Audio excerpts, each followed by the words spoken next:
Hi, Laura. Ooh. All right. So we already have some folks introducing themselves in the chat. Let's talk about some of these art pieces that you guys have come up with. There is Kaysen from Kentucky, currently lives in Kansas. A stained glass work of art representing ocean waves would be beautiful. Yes, definitely. We got some friends from India, from the UK. Daisy says an art piece incorporating recycled plastic would be beautiful and a great way of showcasing the permanence of plastic in our oceans. Yes, definitely. Some more friends from Kenya, Singapore, Malaysia. Awesome, awesome. An ocean creature made from plastic on the beach. Yes, definitely. Mexico, a sculpture for the whales. Vietnam, Sri Lanka. A piece of a shark sculpture eaten for the message of the predator becoming the prey. Ooh, I like that. You guys are super creative. This is really great stuff. So, like I said, we're gonna get started here. It is the top of the hour now, so we will officially get started. Really quick though, I do see a question in the Q&A, which is awesome. So throughout the entire presentation today, you guys are welcome to use the chat to add your comments. Definitely feel free to use the Q&A feature on Zoom as well if you have any questions about what the speakers are talking about. We'll have a little bit of time at the end for a Q&A session. But this first question, I'm just going to get this out of the way. Somebody asked if there will be a certificate provided at the end of the sessions. Yes. So at the end of the final session, session 4, we will be sending out a program feedback survey. And if you are able to submit that feedback survey by the due date, which we will let you know, you will receive a certificate. So hopefully that helps. And we'll go ahead and get started. So, like I said, welcome to Youth Leadership Training for Ocean and Climate Action. This is session 2, social media and communications. Session 1 was awesome. It seems like some of you guys were already able to participate in that one. That was run by my former colleague, Jihyun Lee of the Ocean Project. So here is the overview for today. We're going to go through a little bit of what we're talking about today, as I am right now. I'm going to introduce our wonderful speakers. We're going to have our little panel discussion, and like I said, a little bit of time for Q&A at the end. But again, feel free to be using the chat and Q&A feature throughout the program, and then a couple of announcements at the end. So first things first, if you guys have participated in this training program before, I might be familiar to you. If you are a member of the World Ocean Day Youth Advisory Council, you might be familiar with me. My name is Laura Johnson, and I am the former Youth Programs Manager for the Ocean Project. I am back again helping facilitate this program that I helped build since 2022. I love it, and I am very, very, very honored to be back with all of you talking about advocacy for the planet. So I'm going to go ahead and introduce our first speaker, Victor Bezerra. He is from Brazil and he is an ocean storyteller. He has worked on a lot of really incredible projects. He's an ambassador for Ocean Uprise and Ocean Culture Life. He's produced a short film and he's a wonderful content creator. So, Victor, I'll give you a minute to just introduce yourself and kind of tell us a little bit about your work. Okay, thank you, Laura. I'm pretty excited for this to be here. Uh, to be an ocean storyteller is kind of my life mission and purpose. That's something that started very very long ago. I was 10 years old when I fell in love with the ocean. I survived brain cancer at age 5, and it was a very tough period of my life. Imagine a little guy struggling with MRI, blood test, that kind of stuff. No friends at school. And then at age 10, I have always enjoyed swimming in the swimming pool. And at age 10, my fabulous grandparents took me to a coastal city. I live in Rio de Janeiro, by the way, in Brazil, and they took me to this place where I had the first opportunity to wear a mask and a snorkel and see the underwater world for the first time. And it was the first time I felt really safe. And I usually say that the ocean gave me my confidence back and my freedom back, because the ocean doesn't judge. So it's a place where anyone can be sheltered and welcome. It doesn't matter your physical shape, anything. So it's magical. So from then, I decided to give back to the ocean through photography and filmmaking, creative arts in general, but especially photography and filmmaking. And that's why I'm so involved with these projects now, regarding youth and storytelling. Awesome, Victor. We're so happy to have you. And excellent, excellent introduction. Thank you. Thank you. All right. So our next wonderful speaker is the founder and CEO of Eco Poet. We have Shamsuddeen Abdulkareem from Nigeria, and he has also had a really incredible story, has been involved from a very young age, as I think all of us on this panel have. And yeah, really, really excellent work. You're very involved currently as well. So Shamsuddin, go ahead, give us a minute introduction of yourself. Good day, everyone. As rightfully introduced by Laura, my name is Shamsuddeen Abdulkareem, and I am based in Kano State, Nigeria. You see, we share one thing in common. We all share one thing in common, and that's the love for the environment. Be it the ocean or whatever aspect of the environment, we share that thing in common. So it started way back in 2014, yes, when I was just 13 years of age. Uh,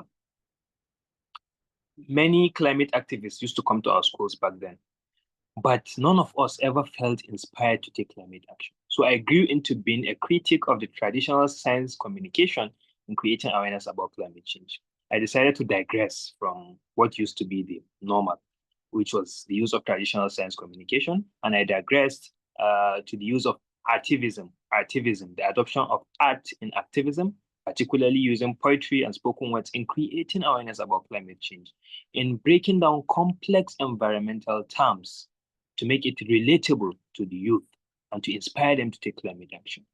So by far, we have been able to reach out to over 30,000 youth across Kano State and inspire them to take climate action. So I'm so happy to be here. Thank you very much. Awesome. Oh, great. Okay. Excellent. You cut out just a tiny bit there at the end, but I think we got most of it. Thank you for your introduction, Shamsuddin. And it's really cool for both of you to be here with us today, because we have one person who is um, focused more on the visual arts, the storytelling of photography, and then we also have a different form of art, poetry, spoken word. So kind of like almost a left brain, right brain situation going on here. It's going to be a really interesting conversation. So the first thing that I wanted to talk about is just the first step in terms of young people getting the message across when we start talking about the things that we're super passionate about in online spaces. So, when it comes to getting the message across, right, we need to have some sort of structure, even though we're talking about art and things that are kind of nebulous in a sense, that are can be kind of vague and don't necessarily have um, really nailed down like definitions, and art is subjective. So how do you actually define what it is to communicate what you're trying to get across in an effective way, in the context of communicating conservation? So either one of you can go first. This first question here, how do you define effective communication?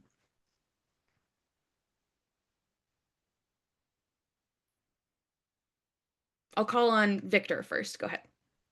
Okay. For me, uh, media and every type of art has the most important goal in terms of conservation, that is to connect with people, because conservation happens all the time, research happens all the time. We know that the global warming was going to get worse for decades, but if we don't, art and communication is the best tool to get the message, because we are not wired to understand data. Data is boring. We go to school and we learn all those things and have to memorize, and it's tiring, so art and communicate good communication has the power to get the message to more people. I live here in Rio, and since 2021 we have a hope spot, Mission Blue Hope Spot in Rio.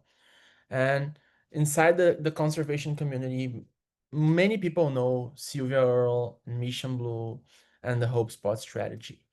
But outside of this bubble, people don't know. So, and if you don't have a good communication strategy to tell them, look, this place is a biodiverse hotspot. It's a biodiversity hotspot.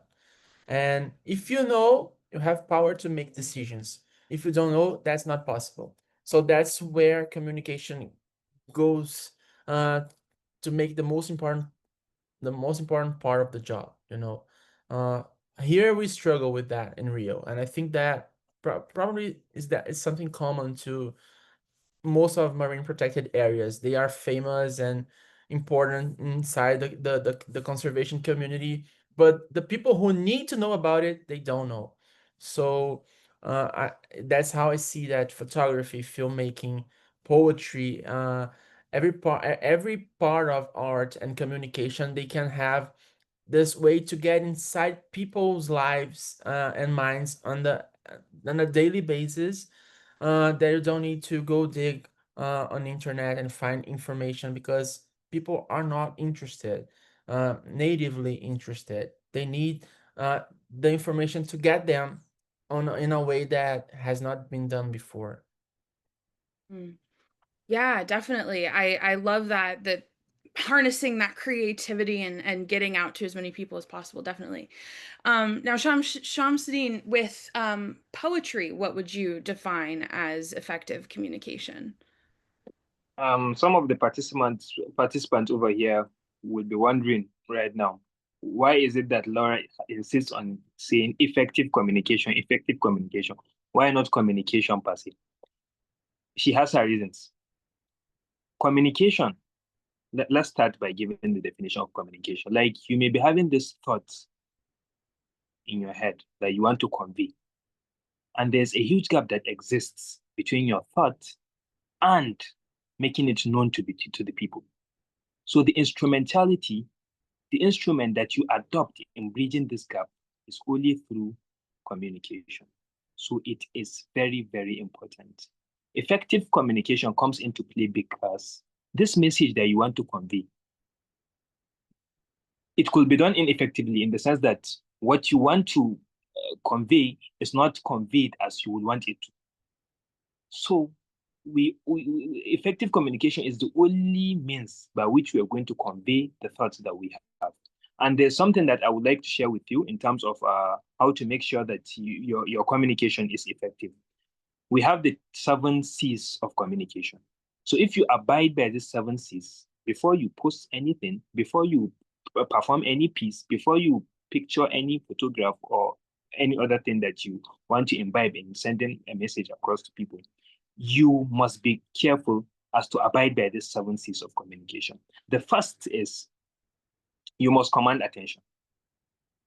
From the onset up till the end, you must command attention, because the attention span of our generation is very, very minimal. So you have to be very, very careful. I think they said it's not more than 2 minutes or thereabout. That's why most videos now on YouTube, or most people engage in short videos just to convey the message in the shortest time possible. So you must command attention. The second one is to cater for the heart and the head.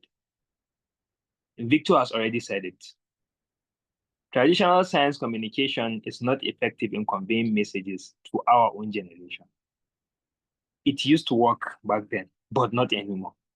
So we need to change our approach. That's why I say artivism, ARTIVISM, the adoption of art in creating awareness, maybe about ocean conservation, about environment, about climate change, is very, very effective and important. So this is the second thing that we should take note of. And the third one is clarity of the message. It must be as clear as possible. It must be as clear as the broad daylight. So this is something that we should also take note of. The fourth point I would like to share with us is it must communicate a benefit. At the end of this advocacy, what do I want to convey? Is it an action that I want to inspire? Do I want to inform people about plastic pollution? Do I want to tell them about the importance of conserving their oceans or whatever? You must take note of this. Then the fifth point is create trust. Our content creators nowadays are in the habit of being lackadaisical about creating trust between themselves and their audience. This is very important because we only digest information from credible sources, from people that we trust. So work on building that trust with your audience. And the sixth one is call to action. Like I said before, your message is not it shouldn't be meaningless. It must have a purpose. And that purpose is to call for an action. And the last one is be consistent. The people of my generation, once you post once, twice, that's it for you. You have to be consistent in order to make sure that you communicate effectively. So with this, I'm very much sure that by the end of this presentation, we are going to be effective communicators and not just communicators, effective communicators. Thank you. Yeah, absolutely. Thank you so much for that, Shamsuddin. I just wrote, I was taking notes as you were talking, so I was able to type all of that up, all the 7 C's into the chat. So if anybody wants to keep those notes for future reference, go ahead and copy and paste that into somewhere you can keep it and save it for later. That was really, really awesome, Shamsuddin. And I think that that actually did cover a lot of what the second question is, which is what key functions does communication serve in driving ocean climate action? You kind of covered a bit of that, but do either of you have any kind of short additional things to add to that little bit of the second question before we move to the next slide? Yeah, I would like to add that we live in a world where we have bad news all the time, Mm, right? So we have media covering all the worst news around the world. So it's really easy to get numb from that. And this is one of the biggest challenges in conservation, in communication, communicating conservation. So for me, uh, communication, communication's biggest goal is to sensibilize, is to make people feel, because we are getting numb of bad news. So uh, just as Shamsuddin said, all these goals that you have, you need the message to get there, but you need the message to touch them. So for me, that could be in a text, that could be in a photography. Photography uses that as its main purpose. You need to show people what's happening. So we talk a lot about acidification, about coral bleaching, but everything is beneath the surface. I usually use my story to use it as an example, because I got overweight over time after surviving the brain cancer, and people usually you become an easy target because you are fat, because you're overweight, but they don't understand what's going on the inside. And the same happens to the ocean, you know. So breaking that the surface so people can see what's underneath it, it's really important. Research does that, but it doesn't reach. So if you use photography, if you use film, you can make the threats and the issues become more visible. So and then people can care, because they don't understand that people really struggle to care for what they don't see, or it's far from reach. So you got to make them see it so they can care for them. So if you see a polar bear standing on a plate of ice, on a board, a small part of ice, you can understand global warming way better than just telling the ice is melting. And it may mean anything to some people, but if they see that poor bear standing on a thin layer of ice, they can feel it, and they can empathize. So that's for me, when communication is really important, so we can take this more seriously, because you can use poetry, you can use photography, you can use filmmaking, but we live in a world where many people don't believe in the climate crisis. So that's a huge challenge too, because talking to people that believe is kind of easy, uh, but reaching the people who don't believe is the trickiest part, and that's our main goal as communicators. Yeah, absolutely. Thank you for that addition, Victor. And I see some questions in the Q&A that I'm really excited to get to that have to do with some of the stuff that we've already talked about. But really quick, Shamsuddin, do you have any last kind of 30 seconds or less things to add to this slide before we move on?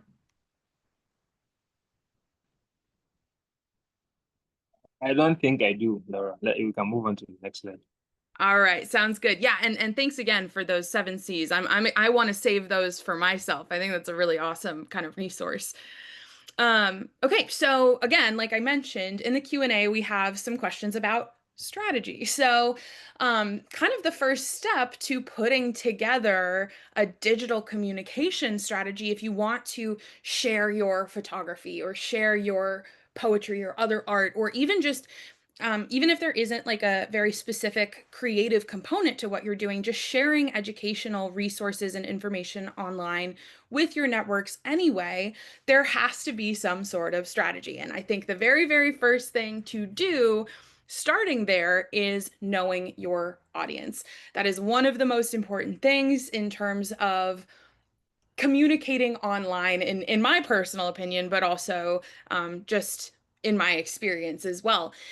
Different audiences respond to different types of messaging. Certain platforms are more effective for other specific demographics. So, for both of you, and either of you can go first again as well, what are some key considerations for a young person just getting into this for the first time to identify and define their target audience? What are the things they need to be thinking about? I guess I'll call on Shamsuddeen first. Thank you, Laura. The message that might work for a policymaker may be completely different to a message that may work for a student. So you have to tailor your content in such a way that it resonates with your target audience, like Laura has said. So let's delve into how we can achieve that, because I'm more into like action things, like delving into how we can actually take action than merely stating the facts. So, for example, the first thing that we should take note of is to consider interests. Victor made mention of something that most people are not aware of: this ocean conservation effects and water view and the general environmental issues. I face the same problem in my own community. Like, most people are of the belief that climate change is completely divine. It is solely in the hands of God to take care of it. So you cannot expect someone that has this orientation to appreciate the ocean. You cannot expect someone that has such an orientation to plant trees or to engage in recycling or to shy away from plastic pollution or whatever. So the first step is for you to engage in mindset reorientation through social behavioral change communication. So in order to go into that keenly, what you should do is to consider their interests. What do they believe in? Maybe, for example, there was an outreach that we went for, I think last year. What we did was that it was a mosque, and the person that we reached out to was an imam. It's a religious leader. So the first thing that he said to us was that this thing that we are trying to advocate for doesn't have religious grounds in quote. So we said, okay, let's deal with you religiously. We said, you know, humanity is part of every religion, right? You plant trees. If you plant trees, don't even do it for the environment. Do it for the sake of others and animals using to shield themselves from it. So you have to like tailor your message to that particular person that you are trying to reach out to. So individuals, most the advice that I would like to give for young ocean advocates in terms of reaching out to or tailoring their contents to fit particular For example, if you are reaching out to individuals, your conversation should be like in a one versus one conversation. For example, it's a poem. In a poem, use a one person point of view, his own point of view. For example, you are having an interaction with him. That will make him like, okay, he's directly addressing me in this poem or in this piece of short film or whatever. This is the first thing. And for companies, for example, what might work for individuals might not work for companies. When you're dealing with companies, you should be a bit confrontational. For example, why is it that so company is doing so company in your opinion? Something like that. And for policymakers, you should try to back what you are saying with concrete evidence because they work with evidence. So I think if we abide by these rules in saying that each and every target audience, the message is tailored to address him particularly, I think we are going to go a long way in having an effective communication in terms of ocean conservation. Yeah, Shamsuddin, absolutely. And I really appreciate the example that you used because um I think that when you're trying to identify your audience, one of the great things that you can do is look at the communities that you are already a part of. And if you are a part of a religious group, if you attend church or a temple or a mosque or what have you, that's a part of your community. And you definitely do need to, again, that's a great answer to the second question as well, tailoring that message to those communities specifically while still maintaining authenticity because it's coming from your perspective. Now, if you're not a part of those communities, you might not be the best person to reach people within those communities. So you can kind of hope that some people within those communities are able to speak on behalf of their beliefs within that. But it's still a really great message. So, Victor, do you have anything to add to the first question, or do you want to talk about tailoring the content more? Go ahead for either. Yeah, in my experience, I think that ocean conservation content, it's a very different niche in terms of marketing techniques. We have a lot of people talking about it nowadays, fortunately. So first topic that I would like to say is don't be afraid of repeating yourself. Oh, as someone is talking about dying reefs. Okay, we need more people talking about the same topics to reach more people. So that's not an issue. And also, for me, the main thing is instead of thinking of uh, your ideal audience, if you stop and think, everyone is our yeah, is our ideal audience because everyone needs this kind of content.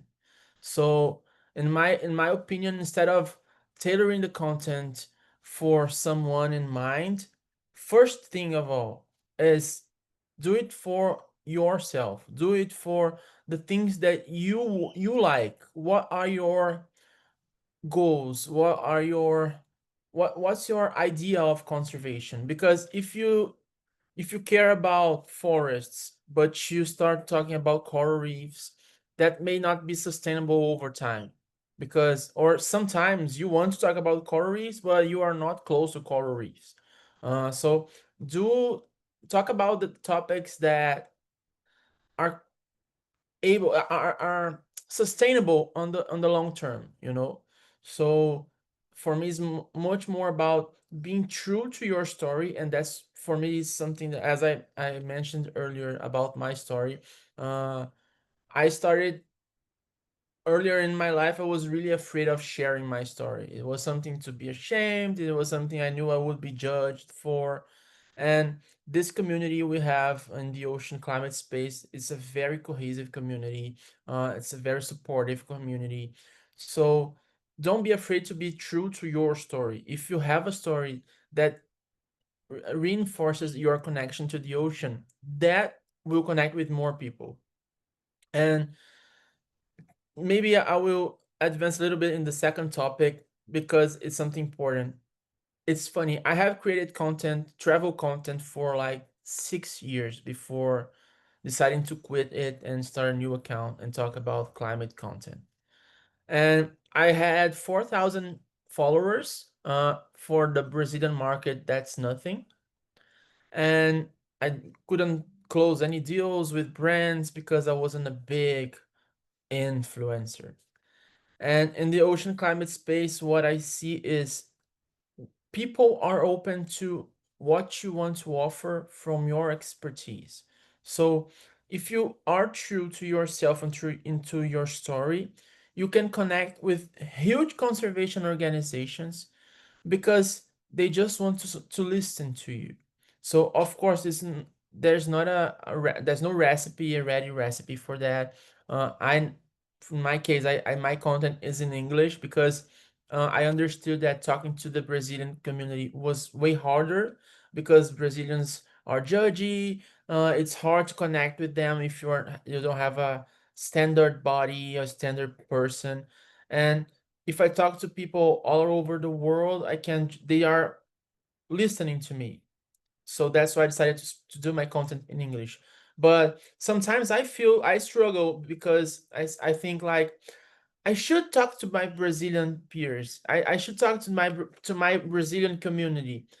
But I just remember maybe they don't want to listen or they aren't ready to listen. So it all depends on who you are, who do you feel. It's so much about feeling, having your instinct. It's important to follow the instinct because each person is a person. And but the beginning of all for me is do what is true to yourself, to your story. If you have something that everybody is here listening to each other because we are connected to the ocean. I always say that my best friends came because of the ocean.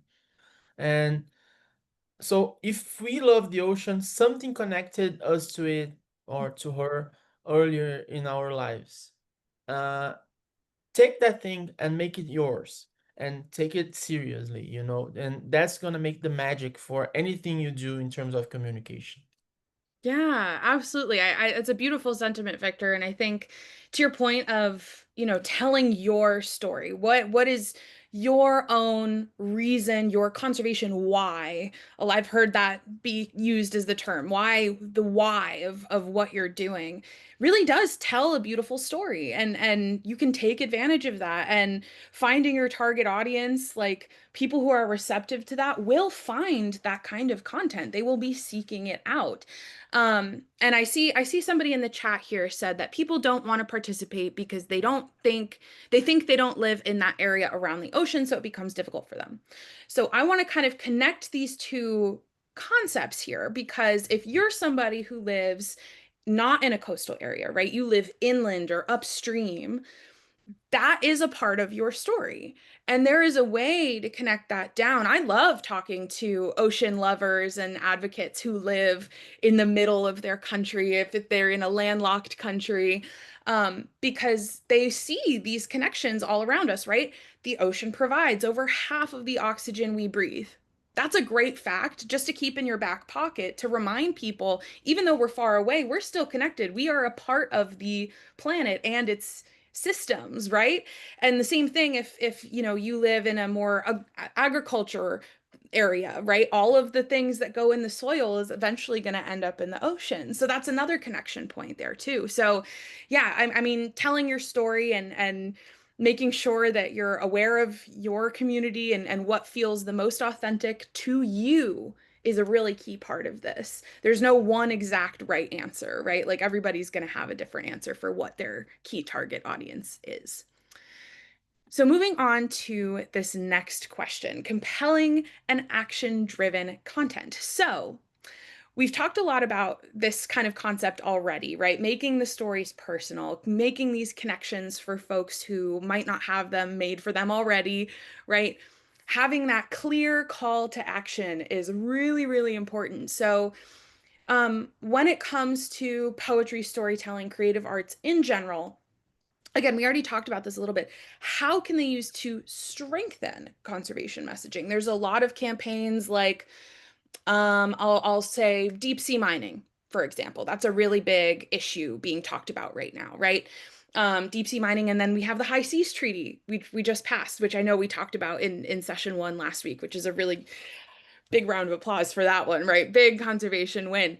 So when we are talking about these existing movements, how can we kind of supplement them with art, poetry, storytelling, etc.? How can we leverage that and strengthen their messaging? Who went first last time? I don't remember. I think it was Shamsuddeen. So Victor, you can go first this one. So I think that, as I mentioned earlier, art is the best way to reach audiences from outside of this bubble that we live in, right? So if you say, for example, deep sea mining, how can we tangibilize? I think for me, deep sea mining is the hardest topic in terms of storytelling and art because it's so hard to make it tangible. It's under the surface, beneath the surface, it's deep down. We don't know much of it. So how can I get that tiny animal that glows in the dark and make it, interesting to people that aren't aware of it? So it's pretty hard. But I think that we have illustrators, we have animators, and for me, this is the kind of topic that if it goes mainstream, the better. Because if Disney makes a film about the tiny animals living in the dark, that can get more interest. But yeah, I believe that every piece of communication, from illustration to filmmaking to poetry to text, plays a big role in breaking these bubbles. Depending on where you live, maybe harder, maybe easier. That's how I see. And for example, we had a great win this month. That is the green sea turtles just got out of the endangered list. And this is, of course, because of conservation effort and also because of communication. Because if you live in an area full of sea turtles, green sea turtles, and you don't raise awareness for these voiceless animals, nothing is going to be done. So it's not just having the action, it's all about the communication. So yeah, for this first topic, I think that telling a story that's an advice to tell a story that puts the environment or the creature as the subject. That's really important. If you want to talk about the deep sea, the deep sea is the background of your story, but who is the subject? And start from there, because the full point of communicating is to raise empathy, to Mm. raise empathy for beings that are invisible to most people. So if we can find a way to make it shallower and not deeper, it's better for making things shallower. When that demon fish appeared in Spain a few months ago, it was kind of symbolizing it. It really came out of the dark to light before dying, and it's like it's like telling the world, hey, we are down there, but we are there. We exist, and we need you to give voice. So I think that making them protagonists of the message is really important. And yeah, it's all about connection. I think that that's what makes a piece of art compelling and memorable, is to evoke feelings. You gotta make people feel. When I tell my story, it's not like putting myself into a position of being a victim. It's in a position to call the attention, draw the attention, and say, look, I suffered this. The ocean was the medium that I used to be healed. It's where I found peace. It's where I found self knowledge and self confidence. Then what I do with that is another point. For example, just to show you guys, I just produced my first book. It's called Drops of Hope. And it's not available yet. It's something totally new. I just received the book. And I created a parallel between the ocean and my life. So the first chapter is called Bleaching. My life lost its colors with the diagnose. The reef is losing colors. So it's all a way to use a story to communicate other important stuff. So yeah, that's it. Beautiful, Victor. I'm so excited. Congratulations on that publication, and let us know when it comes out so we can help support you and promote it. Thank you so much for this very insightful answer to these questions. I'll move to Shamsuddeen. Do you have anything to add for either the first or second question? What makes narrative compelling and memorable as well? I think Victor has said it all, but just to amplify what he has said,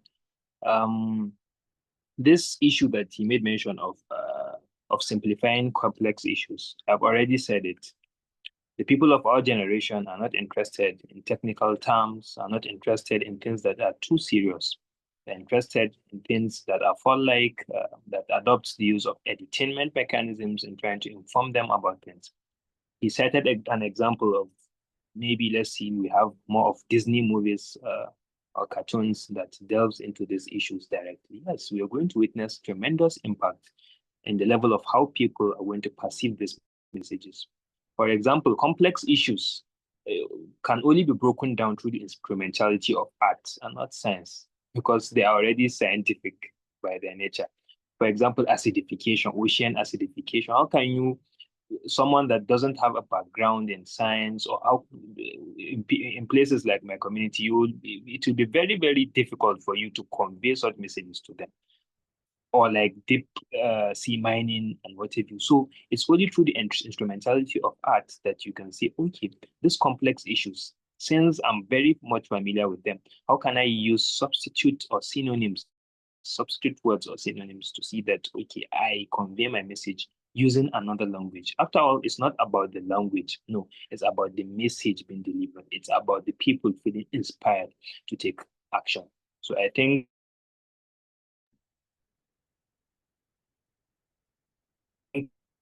effect. Yes, Shamsuddin. Again, you cut out just a tiny bit at the end there, but I think we got the most of it. And yeah, again, to your point, it's not about the language that you are communicating in. I am monolingual. I wish I was able to speak multiple languages. I admire folks who are multilingual, but again, it is about harnessing the words in whatever language it is. And then the visual component of that is also kind of a universal language, which is also kind of helpful and puts us all in a full circle here, because that's also something that can help with compelling messaging. So let me just double check here. We have a lot to get through here. So I'm going to prioritize a little bit because we do have some really, really excellent questions in the chat. So let me just see what I want to ask you guys here. Okay.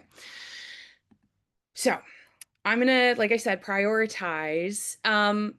If both of you could really just in a number of steps from starting point to your end goal, what are some of the key parts of developing a strong promotional strategy, whether that's for a call to action? Well, I think we're talking about most things that we're going to be promoting are going to have a call to action piece, as that is one of the 7 C's that Shamsuddin mentioned.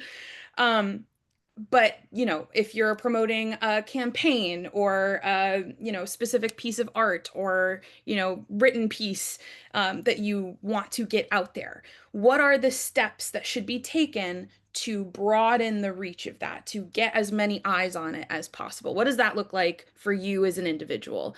Shamsuddin, you can go first.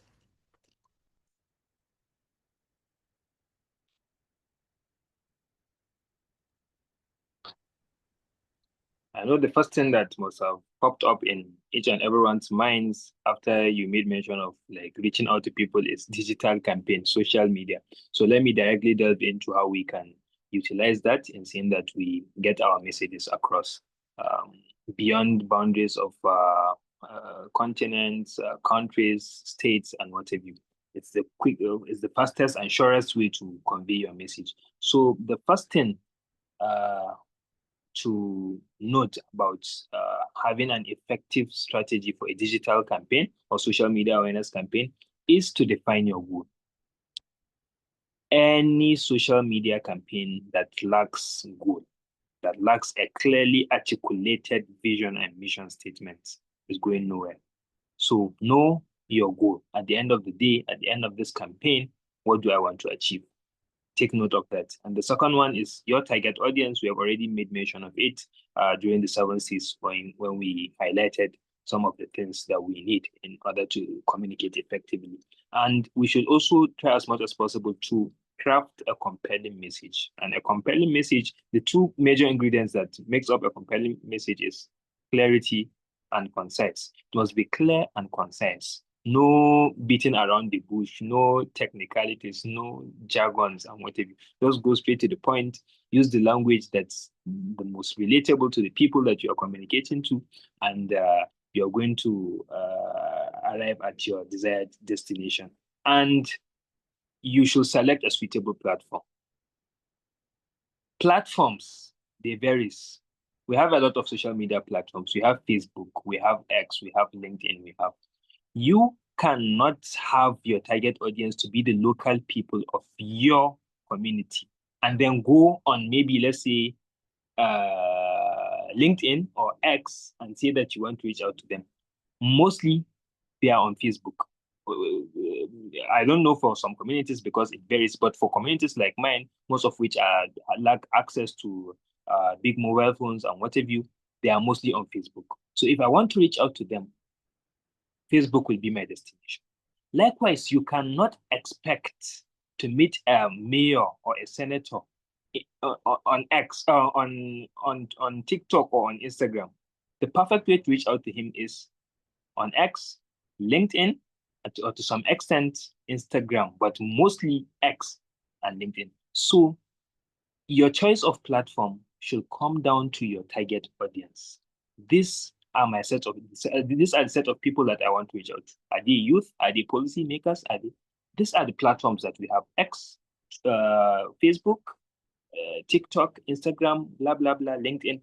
Which one is it? Which one is the mostly patronized by my target audience? Then leverage on it. This will go a long way in the effectiveness of the message that you are trying to convey. And another thing is to create engaging visuals and storytelling. Victor has already said that you need visuals in order to make people appreciate the message that you are trying to convey. So don't just open or embark on a digital campaign without having visuals at your disposal. And you can tap on these visuals using resources like Canva, like CapCut, like InShot, and what have you, in order to, at your own disposal, craft compelling visuals for your campaign and post them as at when due. And another thing is to develop a content calendar, which is very, very, very important. My organization, EcoPoets, mostly revolves around both physical and virtual awareness creation campaign. So via our virtual awareness creation campaign last year, we were able to reach out to over 27,000 people. So how were we able to achieve that? You should have a clear strategy as to what you'll be posting, the caption that will accompany the posts, the target audience. Do you require any collaboration with bloggers or influencers? Tailor that perfectly. And that can only be achieved via the instrumentality of a content calendar. So whether you are managing your account yourself or it is being managed by your social media manager, you should make sure that you have a well-articulated content calendar that will serve as a guide for you to navigate through your digital campaign. And then the last but not the least, you should plan your engagement and follow-ups. And then the most important one, which I believe will be the last one, is for you to measure your reach. Because if any campaign that cannot be measured is goes at nothing. So make sure that at the end of your campaign, you will be able to say, when I quoted 27,000 people, I said it from my mind because it is there, it is measured. So you should also be able to measure the success of your project. And social media has now made it very, very easy and simple in the sense that we have analytics, we have view counts, we have engagements and whatever that you can be able to tailor into your monitoring and evaluation plan. So in brief, this is how we are going to embark on an effective digital campaign. Thank you. Yeah, thank you so much, Shamsuddeen. That was another one. I was taking notes while you were talking, and so hopefully folks see that in the chat and keep that again, copy paste somewhere in your notes so you can keep that for future reference because that's a really well explained, very step by step for promotion, which is something that multiple people in the Q&A here have been asking for. So I really appreciate that. Victor, do you have anything to add to that before we move on? Yeah, one thing. I totally agree with Shamsuddin in anything, everything. But there is one thing that I consider super important in every campaign, be it an event, a social media campaign, that is networking. I totally agree with Shamsuddin because each platform has different goal, a different audience, and we must know how to use that. So being part of groups, uh, gathering with people or like-minded people that are with the same goal as you is super important. And there is one thing that I love that is you can reach out to big organizations, and they are sometimes very open to collaborating. I'll give you an example. I have like 1,000 followers right now. It's not much. When I had like 700, uh, I collaborated with Mission Blue on a reel to talk about my local hope spot. I just sent them a message, invited them, and they said, okay, let's do it. So, what I mean with that, you can collaborate with many people in this field because collaboration is what really strengthens the communication. It's what makes your voice get louder. Uh, I'll give you a very recent example. I wanted to celebrate this sea turtle win. We have a group with many creators, and I sent some photos. I am an underwater photographer, right? So I sent them like I have these green sea turtles photos, and I want to share them as a conservation win on Instagram. And like many people came, your photos are amazing, let's collaborate, let's. So you have a lot of very nice people, some will have 50,000 followers, but that's not the point. Differently from the travel content industry where every follower counts, and sometimes they can be empty followers. They aren't engaging. If you have 500 followers on Instagram and you want to collaborate with anyone with 500 or 5,000, 50,000 followers, it's easier because the message is the same. The goal is the same. This is key for a good plan on Instagram or any social media. You can't be shy and you gotta knock all the doors you need because on LinkedIn you can collaborate, you can reach out to brands that are engaged. You can reach out to organizations. You can find the marketing leaders and create your own strategy. That's for me the most important thing. Just create your own strategy.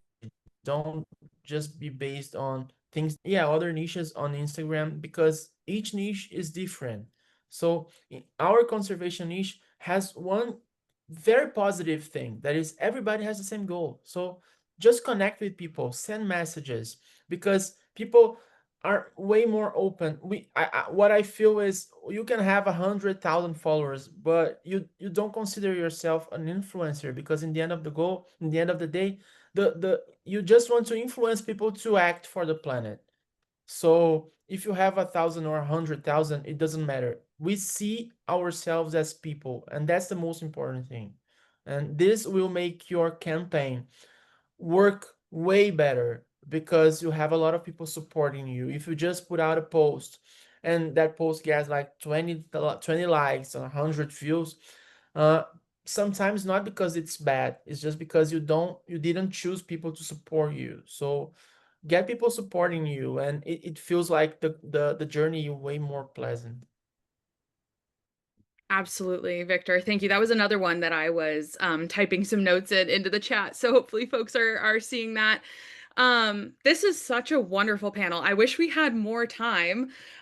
We are running towards the end, so I am unfortunately going to skip some of these questions, but honestly, you guys have covered a lot of what I wanted to ask you about anyway. So I'm going to move to the Q&A.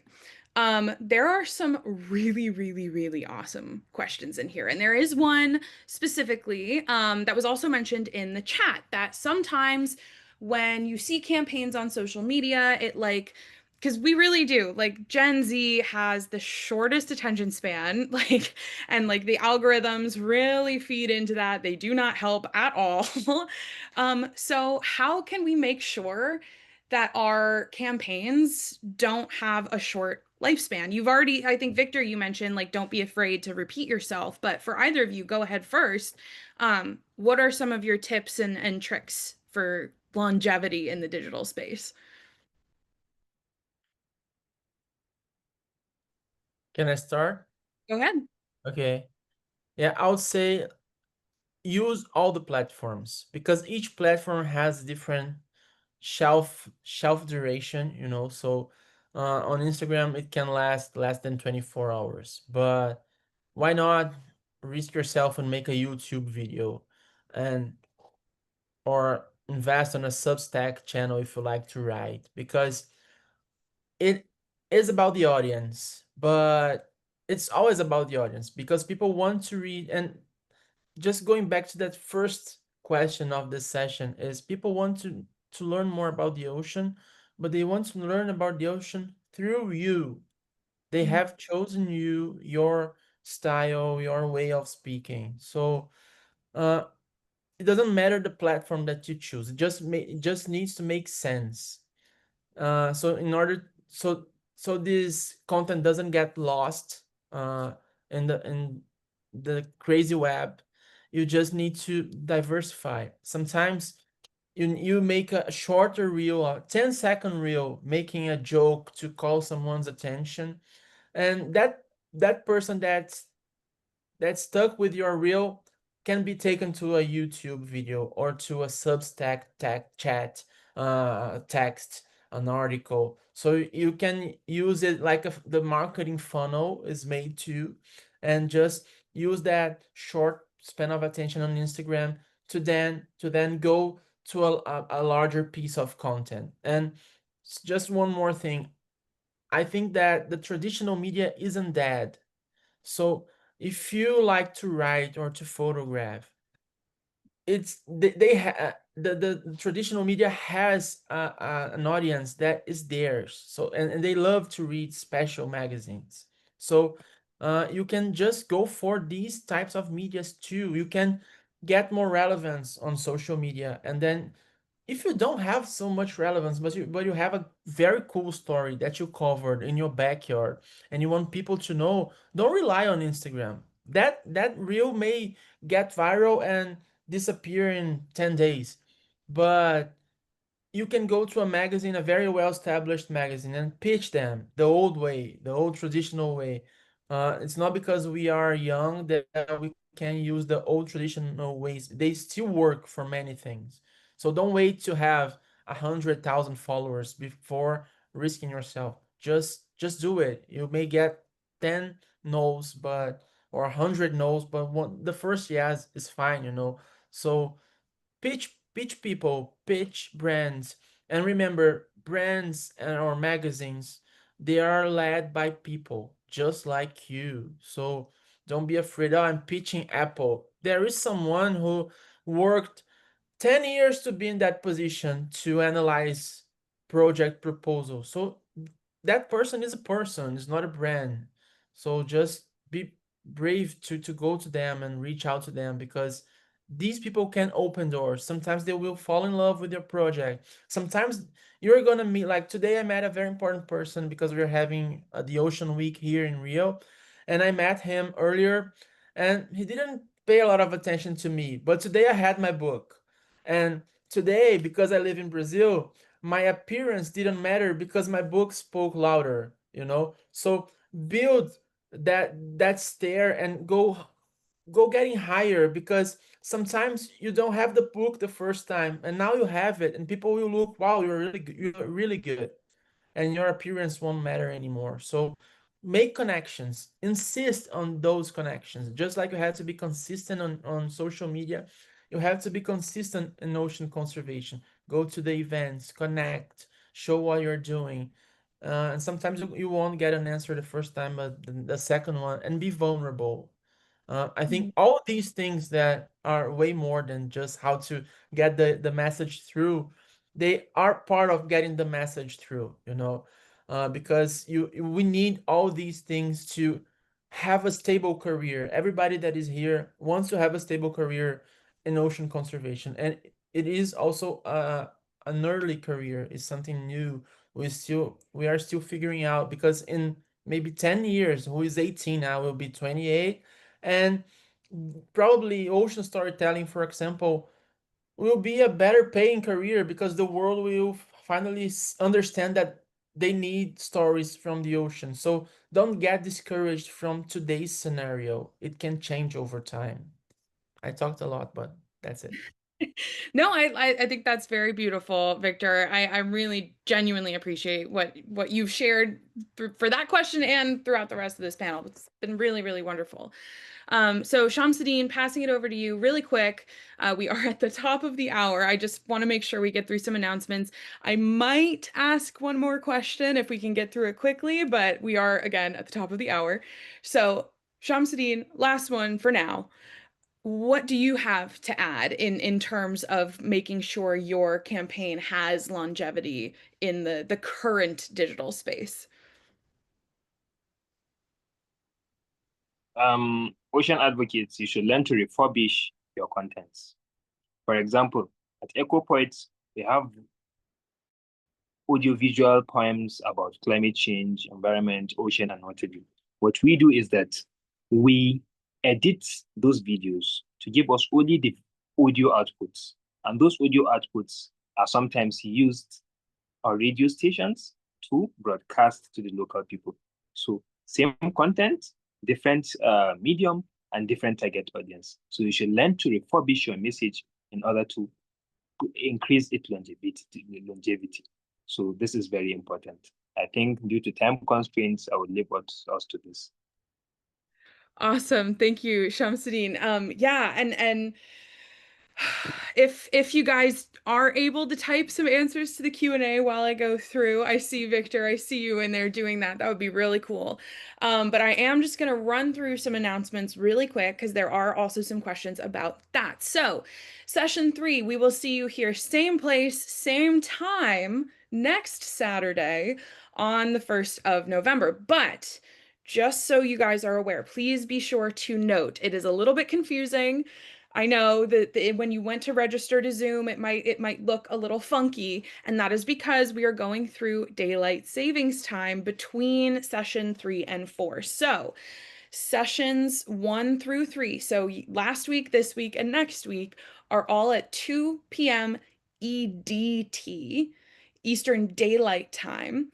Session 4 is at 2 p.m. Eastern Standard Time. So it's a 1-hour difference. Be sure to check your local times, whether your region goes through daylight savings or not, and just make sure you do that time translation. I know it's very annoying, very confusing, but just we'll be at 2 p.m. EST, not next week, but the last week after. And then we also had some questions about recording. So we had some folks who were not able to join us for session 1. That recording, we are working on it.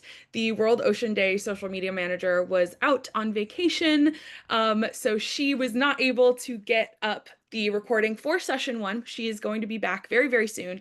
And all of the recordings for all 4 sessions will be available to review on the World Ocean Day YouTube channel. So we will send you an email. Make sure you have that whenever they're available. We'll let you know.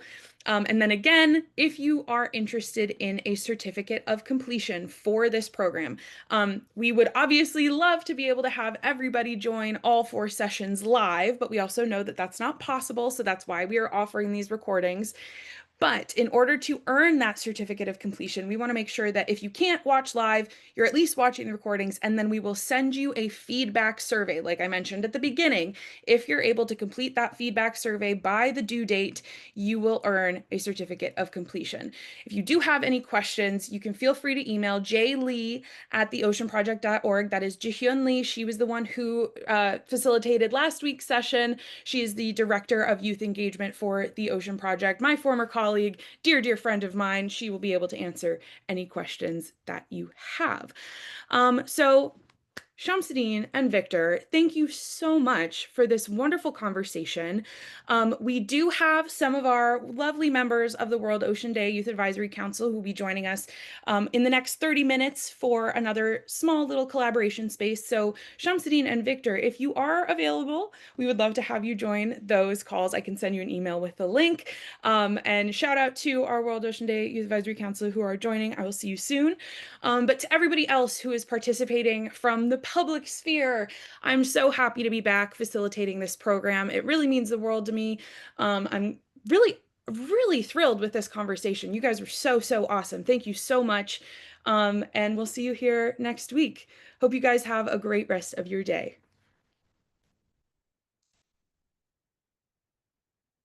It was awesome. Thank I you, really enjoyed. Victor. Thank you, Shamsuddin.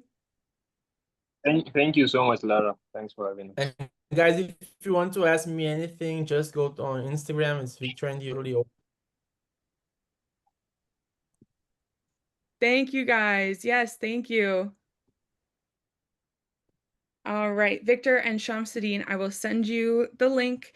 And if you're able to join, that would be great. But if not, thank you again. And we'll see everybody soon.